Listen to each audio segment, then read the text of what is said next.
Greetings, Earthlings! Today I'm back with a review of an extremely affordable handheld dynamic microphone. Okay, why is my head so cool? Oh my god.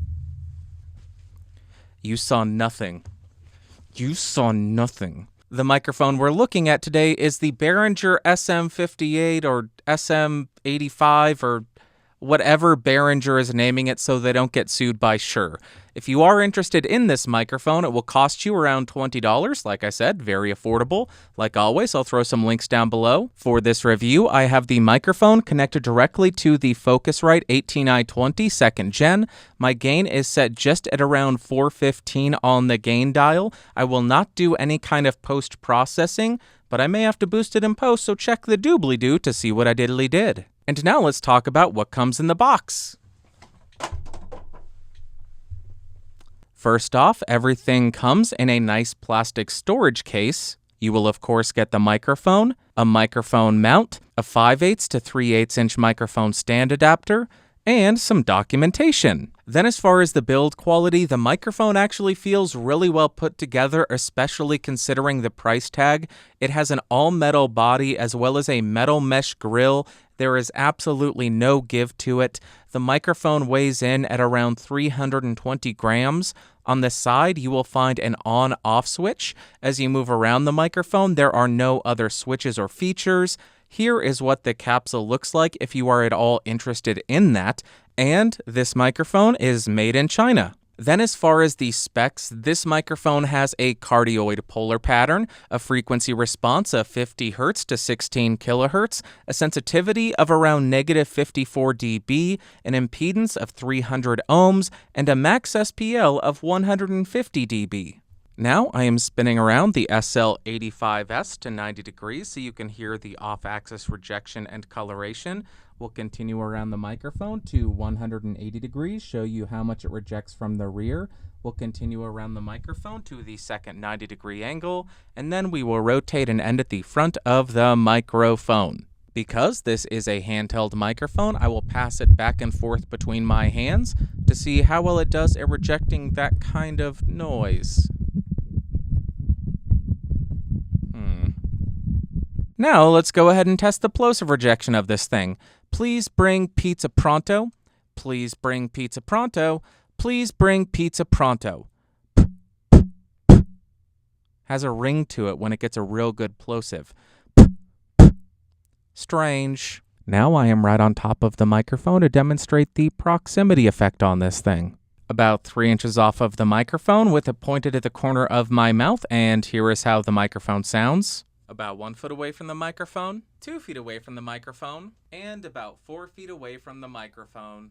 And now I am typing on a keyboard with Gatoron blue switches to see how much of my voice versus how much of the keyboard it picks up. And for you sad boy gamers, now I am typing on the Elite W keys.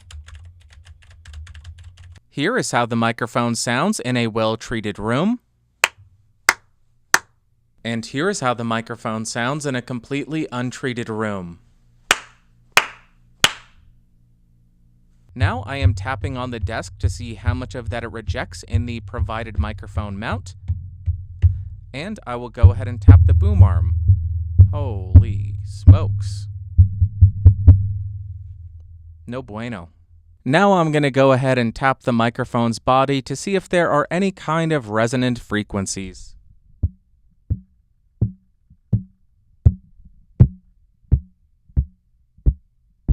And although it is not the recommended way to hold a handheld microphone, I will go ahead and cup the grill, and here is how the microphone sounds when you do that. Really narrows it down quite a bit.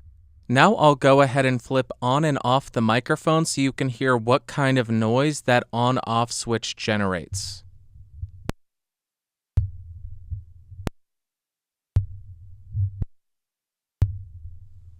Now I want to do a very quick comparison between the SL85S and a couple of other handheld dynamic microphones to see how well this microphone stacks up against its competition.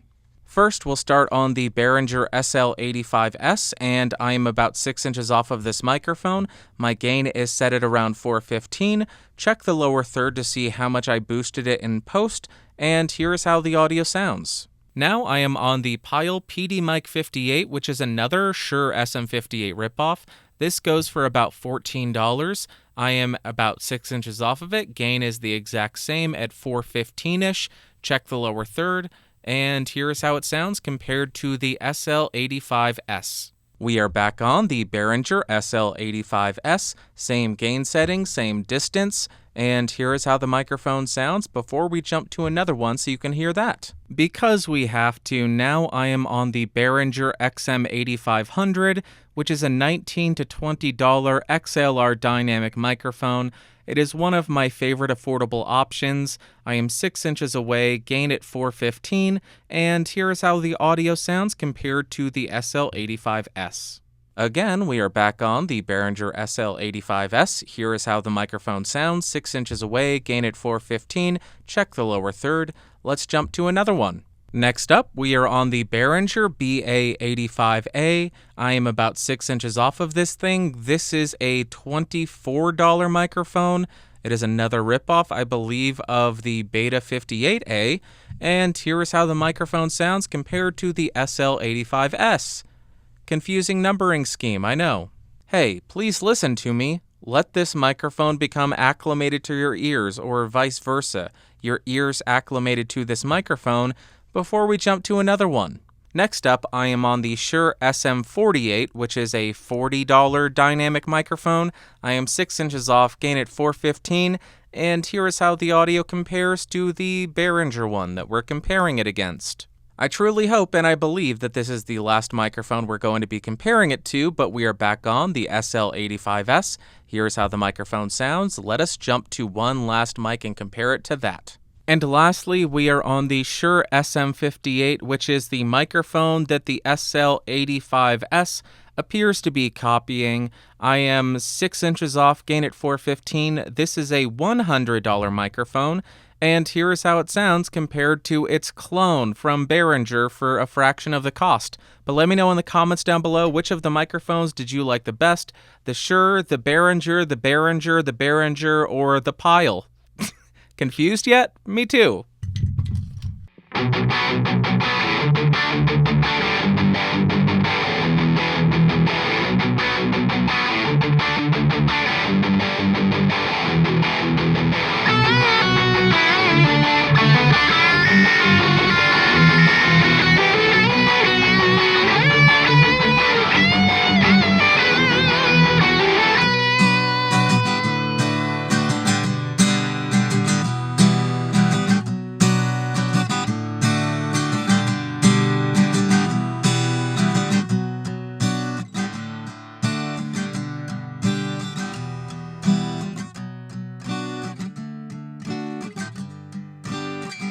I've got another mic, which means I've got to sing another song, but I don't know what I should sing about, so I'll just say, hi, Mom. Hello, Mother. Hello, Mother. Hi, Mom. Hope you're doing well. Okay, bye, Mom. This is weird. There's just so many people here. Very strange. All right, it's clear that Behringer wants to continue to try, but again, I think that this mic has fallen short against the master of the budget mics. But first up, in terms of pros, the price. It is an extremely affordable microphone, and that is what's going to draw the majority of people to it. Also, the build quality is pretty impressive considering the price tag. And for the price tag, I'm pretty happy that they include a nice plastic storage box. That's pretty good. And then in terms of cons, my two main complaints are the handling noise, which is absolutely atrocious. It is almost as loud as my voice. And when you put a good plosive into this thing, it has a ringing to it. It's really bad at plosive rejection. And next, what are my overall thoughts of this microphone? On the electric guitar, I thought it gave me a really cool sounding metal tone. The low end was full, albeit a little bit loose and uncontrolled, but the top is where the magic happened, it had a lot of grit to it, and it was really nice and biting, but not fatiguing. I think it would be pretty usable if you are on a budget and you want to get some metal tones. Then on the acoustic guitar, I hated this microphone. I thought it sounded absolutely terrible. Mainly the mid frequencies, they were incredibly busy and very hard to decipher what was going on there. Then the top frequencies were closed off and it led to the guitar sounding dead. So it was busy in the mids and then dead in the top and then something in the low. I hated it. Terrible on the acoustic. Then for singing, I wasn't a big fan of it. I found the lows and low mids to be a bit too muddy for my liking, and the top end was dull but artificial sounding at the same time. It is so weird how it does that. It sounds dead and dull but overboosted and artificial. I don't know what's going on. And lastly, for spoken word, the mids on this thing are incredibly congested sounding. The top end is not as boosted as something like the Pyle or even the XM8500, but that leaves it lacking clarity or detail, and it also leaves it sounding a little bit closed off. And to wrap up, would I recommend the Behringer SL85S? No, not really. I did not like this microphone. I was not impressed. If you are looking for a stage microphone, if you really like the sound of this thing and you are on a budget, sure. But I personally preferred something like the XM8500, the Behringer BA85A, or the Shure SM58. I think all of those are better sounding microphones and would serve you better in that type of situation. Out of all of the microphones that I tested in this video, I did find the SM58 to be the smoothest, but of course, once you hit that $100 price point, your options open up quite a bit from other manufacturers like SE Electronics, Sennheiser, Electro Voice, a whole bunch of them. But out of this bunch, I think there are much better budget options compared to the SL85S. And that is it for today, but again, let me know in the comments down below which of the microphones did you like the best out of the bunch.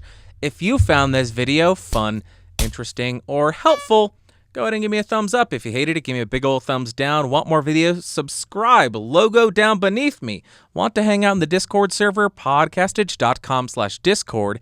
And if you want to support the channel and become one of these amazing people over here, you can do so by clicking that join button and joining at the $5 tier or higher. You all really do help me continue to bring you these videos. Thank you all so much for watching. Thank you so much for listening. I will talk to you next time. Bye.